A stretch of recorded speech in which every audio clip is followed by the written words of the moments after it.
Encounter family, Dave and I just want to say how much we've missed you over these past months, and that we can't wait until we're all back together again at Encounter Church. In the meantime, I wanted to just reflect on the past 3 months for Dave and I, and for all of us. In fact, since the pandemic hit, our world has changed and will probably never be the same again. It's brought challenges for all of us in many different ways, and for me, the most difficult thing I've found is to obviously be without seeing my 2-year-old granddaughter, Ellie. And of course, one of the other challenges has been that I've had to do the supermarket shopping. And I don't like shopping at the best of times. I don't like clothes shopping, but I loathe supermarket shopping. And obviously because Dave has been in the age group where he was very vulnerable, and he's our normal shopper, then I had to take the shopping on and also do the shopping for my mum, who's 86. So that's been a real hardship for me to do, because it's just something I don't like doing, and I've had to endure it because I've had no choice. And I know there are lots of things that many of us have had to do or had to do without because of the changes that this pandemic has brought. On the flip side, Dave and I have spent much more quality time together, and obviously, like most of us, we spent a lot of time listening to sermons, listening to worship music, listening to podcasts, seeking God. And for me, I felt like God stopped the merry-go-round that I was on before this pandemic came. For me, the world was a merry-go-round, and sometimes it was spinning so fast, and there were so many things that needed to be juggled, so many things that needed to be attended to. And sometimes we get to that position where things are spinning so fast, or the merry-go-round is going so fast, that even when we want to step off and stop, that we can't do it because it's going at such a pace that we can't get off. And what the enemy meant for evil, God has turned around and used for good. And I am not by any way minimizing what has happened during this pandemic, the loss, the grief, the death, the misery, the turmoil that it's created.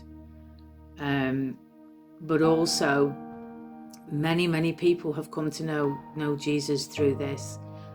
Many people have bought Bibles, many people have come to know the Lord, and actually will now be going to a life in heaven, a life of eternity instead of a Christless eternity.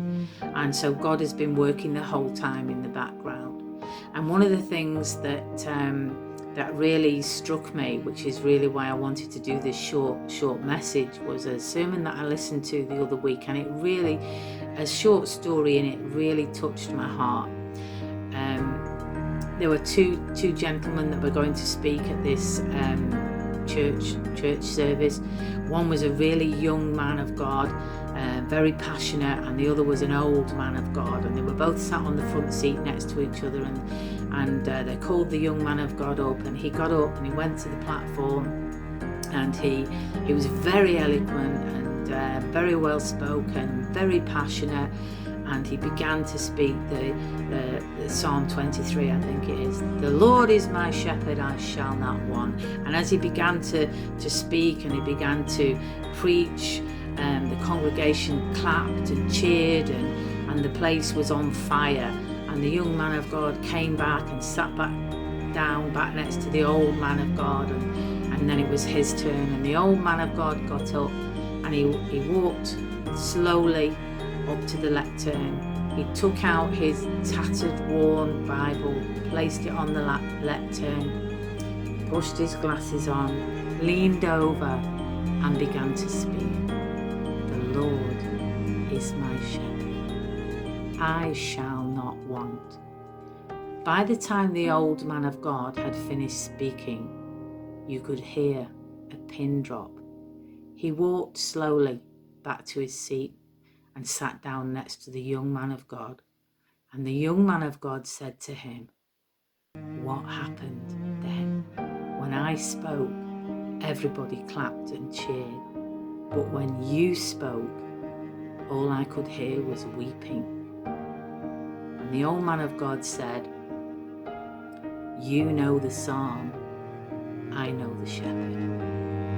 Wow, that really resonated and touched my heart. And I want to say to you and myself, I want to say to you, do you know the shepherd? Most of us that encounter church, I'm sure that we do know the shepherd, but I want to say to you that if you don't know the shepherd, then take these last few weeks of lockdown, because lockdown's beginning to lift and we may never experience this opportunity again to spend quality time seeking and finding the one true God. So if you don't know him, now's the time. Don't waste this opportunity of a lifetime.